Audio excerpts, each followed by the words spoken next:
Good afternoon, my name is Amy. Today I'm going to be doing a face and eye exam on Allison. We're first going to start with some bony anatomical structures of the face. This is Allison, my patient. We're going to start with the frontal bone by palpating. Then we're going to come down to the nasal bone, make sure there's no deformities, any divots. Then we come down to the tip of the nose at the nasal cartilage. Then I'm going to come along her zygomatic bone. Then we're going to go around the orbital margin. Make sure there's no pain. Then we're going to come along the maxilla, just below the zygomatic bones. Then we're going to come to the very corner of both sides, down here to the temporomandibular bone. And we're going to palpate the mandible. Then we're going to go to the periocular ear, which is down here. And then we're going to palpate the external ear, which is just down here. Then I'm going to have her lean back. And just underneath the Adam's apple, we'll have the hyoid. And coming forward, one last thing is I just want to make sure her teeth are okay.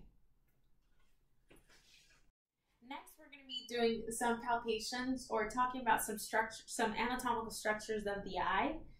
First, we're going to start with the bone, which is a fluid-filled structure, which is just around the white part of your eye, or where the eye is.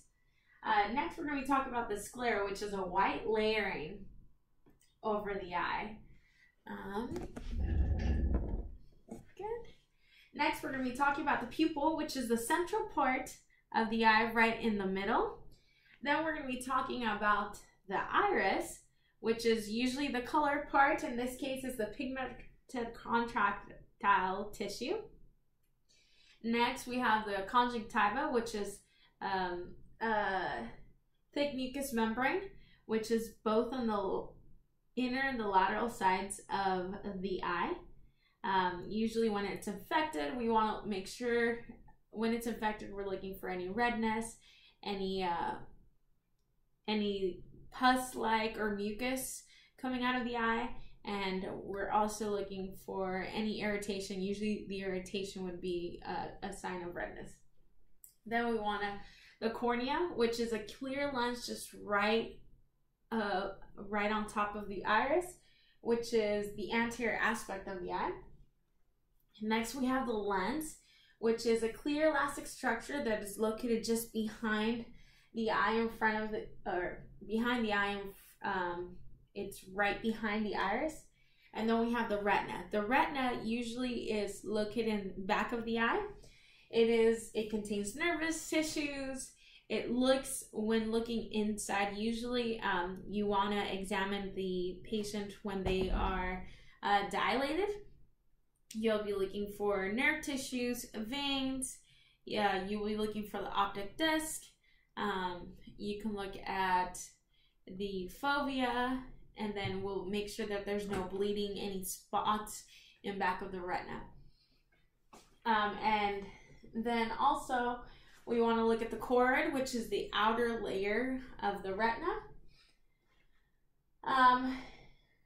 And so next, what I'm going to be doing is I'm going to be performing a pupillary check. So in order for us to do a proper pupillary check, we want to make sure that the lights are dim. In this case, there's light showing in through the windows, therefore that's why it looks nice and bright in here. I will be shining using a pen light to just shine briefly over her pupils, and I will be checking that upon the arrival of the pen light that the pupil is a muscle, so we want to make sure that it constricts. We also want to make sure that it's not doing reverse effects and dilating. And we also want to make sure that there's no pupillary defects. And then I will continue with my pupillary exam. So here we go. So I'm going to have her face you.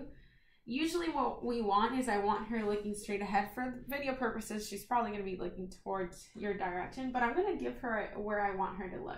I want you to look at my right ear here, please. And I'm going to come starting from the outside going in. I'm going to shine the light. Good. And her pupils respond. Then I'm going to go to the opposite side. Keep looking at my right ear for me, please. We want to make sure that we give them a structure to look at so they're not wandering at an eye and their focus. So if you can look at my ear once again, and I'm going to come over to the opposite side. And we always want to make sure that it constricts and then it goes back to regular dilation. Next, we want to check the eye muscles. There's 6 different eye muscles. We have the superior rectus muscle, we have the inferior rectus muscles, we have the medial and the lateral rectus muscles, which do upward movement, downward movement, lateral and medial movements. And then we also have our superior and inferior obliques, which do circular rotation of the globe or the eye. So in order for us to check those, I'm going to ask her to follow my pen light into those directions. And what we want to look is we want to make sure there's no exotropia, one of the eyes looking outward, or esotropia, one of the eyes looking inward. We want to make sure that the eyes are both tracking properly. And we also want to check for any nystagmus or bouncing of the eyes. So I'm going to, using my pen light, I'm going to have her, without moving your head, I just want you to have your eyes fixed to my pen light. So I want you to follow it. Good. Good. So I'll always start in the middle, and I'll start back up. Good. And come right out. Back. Good. And then we're going to come down this way. Good. And we're going to go straight up and straight down and come back to the middle. Usually I'll be standing at least 2 to 3 feet away from the patient. As noticed, she was able to follow my eyes. She was able to follow my pen line without any complications, any nystagmus, ESA, or exotropia. And that will include or conclude my examination. Now after that we've looked at the anatomical structures, we want to also inspect the eyes. We want to make sure that there's no swelling around the orbital margin, along the eyelids, the superior, posterior, along the inner and outer chambers. We want to make sure there's no discoloration of eyes, any raccoon eyes. That can lead into some nasal fractures. We want to make sure that there's no lacerations of the eye. Oftentimes, because of the clear lens, we won't be able to see any corneal abrasions or lacerations. So usually the patient will have very watery eye. They'll probably be covering because anything that goes into the eye is very painful. Usually we'll use, you can use a dye and then shine a light over their pupil and then or over their cornea, and there will be an abrasion or laceration that will appear. We also want to make sure that there's no bacterial infections, any mucus coming out of the eye, any redness in the anterior or lateral chambers. And then we want to look for the size of the pupil. We want to make sure that there's no teardrop like, that they're both even or equal, and those are the kind of things that we'd like to inspect for. Next, I'm going to be doing a retina evaluation.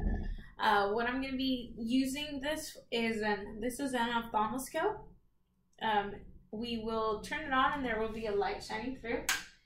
Down at the bottom, you can adjust the lighting. You'll be using your hand in order to determine how bright or how dim you want your light to be, as noticed here. Here's bright, and then I come down to dim vision right at the bottom. Then on the side, there's some plastic shapes that you can move up and down. And right in the middle, right in here, it's very little, but there's a number. Usually it could either be white, black, or green. That's usually assessing our farsightedness. And then if you go into the red, it's usually assessing our nearsightedness.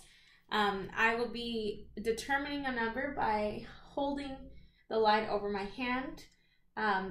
Therefore, we can be able to examine the back of the retina. because, again, I'm going to be using Allison, I'm going to be shining this closely to her face, and you'll be able to see just how close I am to her face. I'm going to be using my right hand to stabilize her head, and I'm going to be coming in just gently because it is light. It could be very uncomfortable for the patient.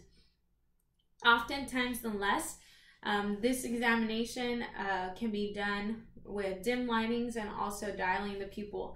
When you dilate the pupil, it relaxes the muscles and allows us to look in. Again, when we shine the light, it usually constricts the pupil. So in order to allow to see all the structures, which is the optic disc, which is like an egg-shaped like structure, you will also be able to see the fovea, which is a little bit more darkish looking. You can see the choroid, you can see the retina, and you'll see inside of those layers. So again, in this case, her pupils are not dilated. We're going to be doing an undilated retinal exam. I'm going to have her facing the camera. I'm going to use my left hand to hold the top of her head. Then I'm going to be looking through this hole here as I shine, and I'm going to be looking inside her pupil.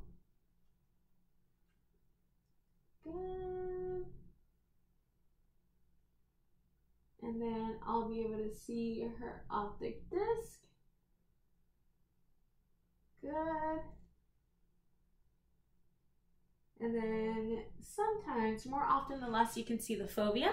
And the fovea is just, here's the optic disc, and the fovea is just posterior to the optic disc. So that's what we're looking for, is make sure that it's a normal size disc, which is usually 0.3 to 0.5. Anything greater can be an indication for other pathologies, nerve pathologies that can affect their vision or their pressure of the eye. And then we want to make sure that the retina, everything's intact, that there's nothing falling off like a flap that we're having, that there's no blotches of blood around because of all the arteries and veins located back there. And that will conclude my undilated retina exam. I'll be recording Allison's vision using the Snellen chart.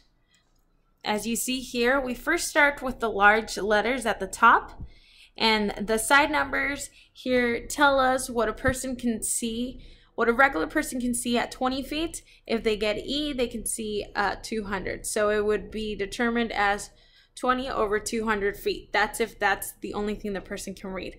These numbers here off to the side only help us determine what their vision is. We will always start with the right eye, and then we'll move on to the left eye, and beside them we will write this number here. So whatever line the patient gets correct, that's the number that we will be writing next to their eye on their cheek. First, we're going to start with Allison's right eye. So once again, the athlete or patient should be at 20 feet distance. She will be using an occluder to cover her left eye. We want to make sure that she's covering all the inner areas. Good. So she's not peeking through. We want to make sure that she's not adding any pressure to that left side. So what you'll be doing is go ahead, and I want you to start at the very top, and I want you to read the smallest letter that you can at the chart, please. We'll start with number 1, line 1. E. Good. Keep going. F P T O Z. Good. L P E D. P E C F D. E D F C Z P. F E L O P Z D. G E F P O T E C. Good. Is that the lowest that you can read? Yes. Excellent. So her vision is 20/20. And go ahead, and we're going to switch eyes, and we're going to cover your right eye now. Good. And go ahead and read line 2 for me. F P. Good. Can you read line 5? P E C F D. Good. Can you read line 8? D E F P O T E C. Good. And once again, she got 20/20 vision. So that will determine that she has perfect vision. Lastly, I wanted to mention that we will always verify with the athlete if they're using any glasses or contacts. And if they are, we do want to check them, and we will note in the chart that they're either using glasses or not using glasses. And that has concluded my eye examination. Once again, in review, we went over the bony structures of the face. We went over the anatomical structures of the eye. We went over pupillary reactive check. We also did eye muscles. And lastly, we ended with the Snellen chart, checking for visual acuity. And that is going to be concluding my eye examination.